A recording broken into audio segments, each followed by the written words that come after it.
You're listening to The Monetized Mom, the podcast that teaches moms of faith how to monetize their expertise online to create influence, impact, income, and more importantly, financial independence. I'm your host, Flo Alexander. Let's chat. Hey mama, if you are tuned into this episode, you're probably looking to grow your coaching business. Well, you are in luck. I just released a new training on how to launch a high-ticket program that clients will pay thousands for, even if you don't have your program created. Now, you can access it now at themonetizedmom.com/training. That's themonetizedmom.com/training. Again, that's themonetizedmom.com/training. Now, let's get on with the show. Today, we're going to be talking about how to create content that converts. So if you are a coach, if you are a consultant, a service provider, then you want to tune into this because we're going to be talking about exactly how you can create content that converts. So let's hop into it. So first things first, let's define what a conversion actually is. So a conversion is actually someone taking the action that you want them to take from your content. So this could be clicking a link. This could be signing up for something. This could be commenting. This could be sending you a direct message. These are all types of conversions that can come from your content. Now, the whole point is that you want someone to take an action that's going to ultimately, again, push them through the customer journey. So you want to take them from being aware of who you are to taking an action that ultimately leads into them making an investment with you. So that's what your conversion is. It could be whatever action it is that you want them to take from your content. All right. So that's first things first, understanding what a conversion actually is. So how do you get people to actually take action from your content? And that's the specific thing that we're going to be talking about today. When it comes to getting people to take action on your content, when it comes to people converting from your content, the first and most important thing that you need to do is you need to create content with your ideal client in mind. You must create content with your ideal client in mind. So when I say that, you have a certain person that you ultimately want to service. You have the ideal person that you want in your coaching program. You have the ideal person that you want to consult with. You have an ideal client in mind. So you need to create your content based on who that ideal client is. So before being able to create that content, you have to understand a lot about that ideal client. In order for your content to be effective, you have to really know the pains and the desires of your ideal client. That way, you can actually create content that addresses those pains and those desires. So the first thing that you have to get clear on is who is your ideal client, because you want to create your content with your ideal client in mind. If you don't know who your ideal client is, if you don't know what their pain points are, if you don't know what they desire, if you don't know what they're looking at content for, it's impossible for you to create content that they're going to actually take action on. Because remember, we defined a conversion as them taking the desired action that you want them to take. So first things first, you have to understand who your ideal client is so that you can create content with them in mind. So we do this really thoroughly within my group coaching program. One of the very first lessons that we do, even before getting into the meat of everything, like in the introduction, we are getting very clear on who the ideal client is. What are they thinking about? Where are they at mentally, physically, emotionally? What are they searching for? What do they desire? What are they trying to get away from? What are their pains? What do they not want to do? These are all things that you have to know very in depth about your ideal client so that you are able to create that content that they are going to actually want to look at, whatever form of content that is, whether that's video content, whether it's you creating reels, a YouTube video, whether it's a podcast, a blog post, whatever your form of content is, it needs to be created with your ideal client in mind. So with that said, the next thing is to make sure that your content is congruent with the audience that you want to attract. One of the worst things and also most common things that I see a lot of coaches do is that they're creating content that's not necessarily congruent with the audience that they want to attract. They want to attract high performing, high level people for their program. They want to attract that kind of audience, very high achievers, but they're creating low level content. So if you want to attract those people, your ideal clients, your content needs to be congruent with the audience that you want to attract. So it begins by, again, first knowing who is that ideal client that I'm actually speaking to with my content, and then creating that content that is congruent with reaching those people. All right. So when I say congruent content, is not just about the actual topic of the content, right? Because that's a given. If you want to attract people who want to lose weight, then obviously you're going to create content that's congruent with that. You're going to be talking about exercising, you're going to be talking about eating healthy and all those things, but also the overall messaging and feel of the content that you're creating. So one thing that I love about my content that I've always gotten kind of feedback and compliments on is like it's very down to earth and real, even though I'm reaching a high level person. So I would identify as someone who is a high achiever. I perform well in the corporate space, and I'm crushing entrepreneurship by my own standards, right? So when I'm trying to attract those like minded people, although my content is elevated in what we talk about and my approach, I'm still going to be very real and very down to earth. And so that also goes into being congruent with the people that you want to attract. I remember one of the huge marketing tactics that people still use is like lifestyle marketing. And so you had all these influencers and even coaches who were filling their content up with them in luxury items and driving these cars and wearing these designer and doing all these things in hopes that they would attract people like that. But I think the opposite became true when they started attracting people who weren't necessarily like that, but wanted to, who aspired to have those things, but didn't necessarily have it. Anyway, it wasn't congruent with who they were trying to attract. So when you are creating your content, make sure it's congruent with the audience that you want to attract. For me, I want to attract people who are down to earth, who are very smart, who are high achievers, who are about their business, but very down to earth and can have a casual conversation. So make sure the way that you present your content is congruent with that. All right. So the third thing that you want to do if you want to create content that converts is to actually capture your audience out the gate, period.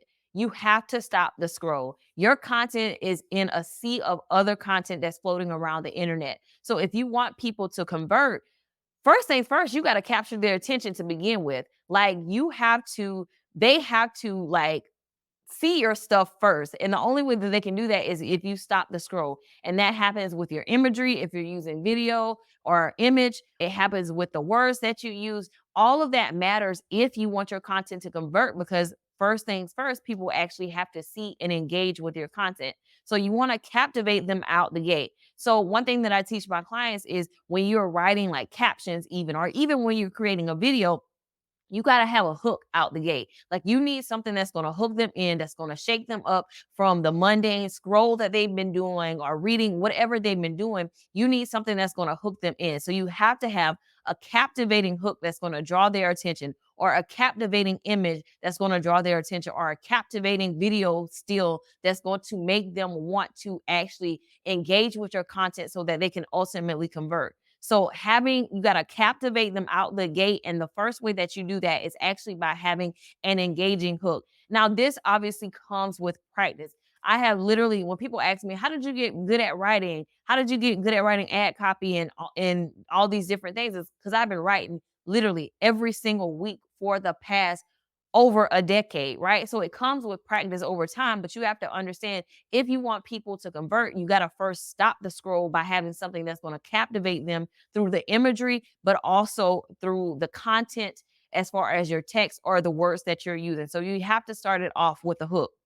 And then you have to keep them engaged with storytelling. I don't have a physical copy of this book, but one of the best books that you can read as a business owner, regardless of if you're a coach or not, is Stories That Stick by Kendra Hall. That was one of the best books that I read when it comes to storytelling. And I'm sure there are other books that exist that talk about storytelling. But if you want to create content that converts, it first starts by, one, captivating them and hooking them in. But two, you also need to have the art of storytelling that's going to carry them through a journey that keeps them engaged. So hooking them, but also keeping them, right? It's almost like a dating relationship.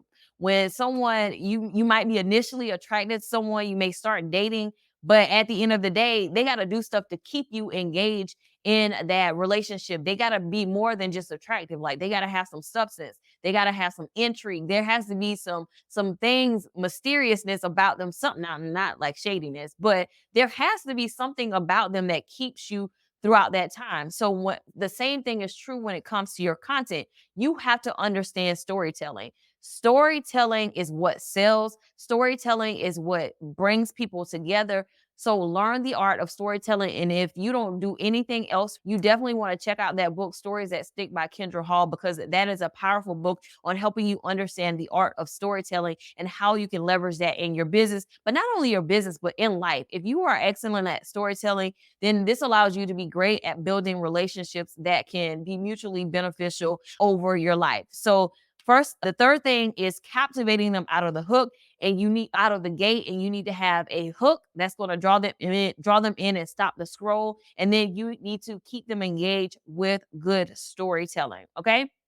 All right. So after you've done those things, so you're clear on who your audience is, your content is actually congruent with the people that you're trying to attract. You understand the art and the composition what of creating good content, right? You're creating that hook. You're creating that hook. You're keeping them engaged with storytelling. The next thing that you need to do is have a clear call to action. Now, again, when we're talking about content, we're not just talking about a still image on Instagram.